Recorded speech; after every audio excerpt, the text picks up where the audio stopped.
Hello, എൻ്റെ ഗാർഡനിലേക്ക് എല്ലാവർക്കും സ്വാഗതം.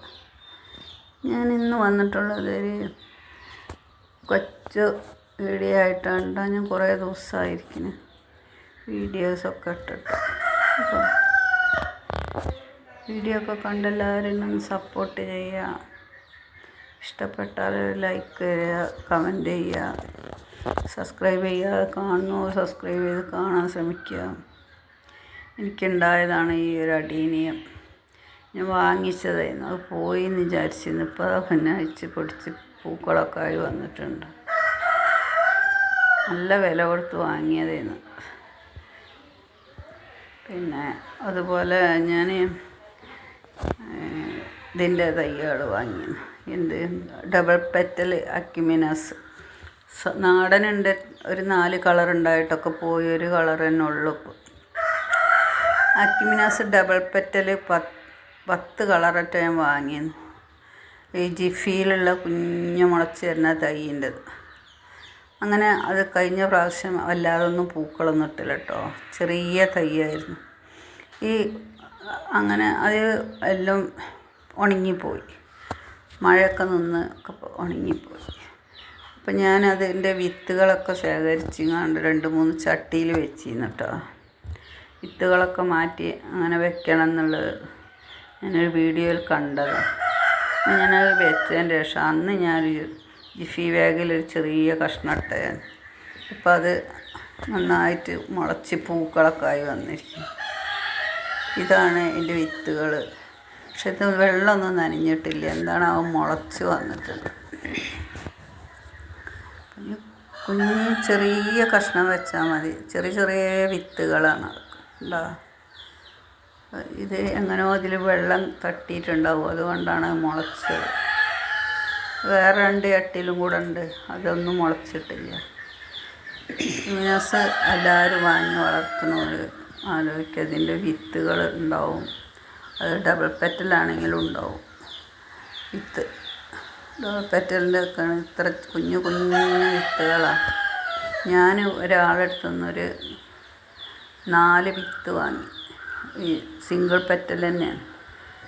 എനിക്കത് 4 വിത്ത് എത്ര ഉണ്ട്, 80 രൂപയ്ക്ക്. Courier charge 50. ഇതൊക്കെ ഉണ്ടായി വന്നപ്പോൾ അത് സാധനം കിട്ടി വന്നപ്പോൾ നിങ്ങൾക്ക് വീഡിയോയിൽ കാണിച്ചു തരാൻ ഞാൻ എടുത്തു വെച്ചില്ല. എൻ്റെ കയ്യിലുണ്ടാവും ഫോട്ടോസ്. ഞാൻ ഞാൻ കാണിച്ചു എത്രയാണുള്ളത്. ഒരു കുന്നിക്കുരുവിൻ്റെ അത്രയുള്ള ഒരു 4 കഷ്ണമാണ് തന്നത്. അത് ഒന്ന് ചെയ്യുകയും ചെയ്തു. ഇത്രയെങ്കിലും ഉണ്ടെങ്കിൽ നമുക്ക് പറയാമായിരുന്നു. അപ്പോൾ ഇങ്ങനത്തെ തൈകളൊക്കെ വാങ്ങി വെച്ചാൽ നമുക്ക് ജിഫി ബാഗിലൊക്കെ പിടിപ്പിക്കാൻ പറ്റും. 2-3 ചട്ടിയിലുണ്ട്. കുറേ തൈകൾ ഉണ്ടാക്കാനുള്ളതുണ്ട്. ജിഫി ബാഗ് വാങ്ങിയിട്ടുണ്ട്. അപ്പോൾ അതിലൊക്കെ വെച്ച് വളർത്തണം. നല്ല പൂക്കളുണ്ടാവും ഈ സാധനത്തിന്. അപ്പോൾ കുറച്ച് വിത്തൊക്കെ ആയിട്ടുണ്ടെങ്കിൽ ഒരുപാട് കാലം ഇത് വിത്തുകൾ പോവാതെ ഉണ്ടാക്കാൻ പറ്റും. നല്ല തൈകൾ, നല്ല പല കളറും ഉണ്ട്. വൈറ്റ് ഉണ്ട്, വേറെ വയലറ്റ് ഉണ്ട്, അങ്ങനത്തെ കുറേ കളറുകളുണ്ട്.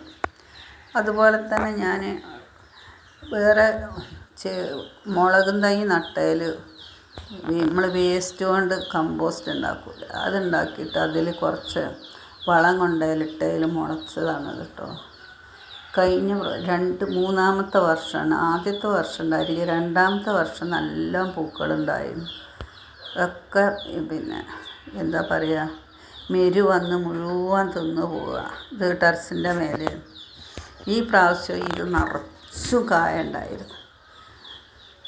ഇന്നലെ ഞാൻ കുറച്ച് വളങ്ങളൊക്കെ അതിൽ ചേർത്ത് കൊടുത്തപ്പോൾ ഞാൻ താഴത്തേക്ക് എടുത്തോളന്ന് ഇനിയുള്ള പൂക്കളും കൂടി ഇത് ആ മെരു വന്ന് തിന്നു പോവച്ചിട്ട് മുറ്റത്ത് കൊണ്ടുവന്ന് വെച്ചിരിക്കും. ഇത്ര കുഞ്ഞ് തയ്യാന്നറിയാം. ഇത് 3-ാമത്തെ വർഷമാണ്.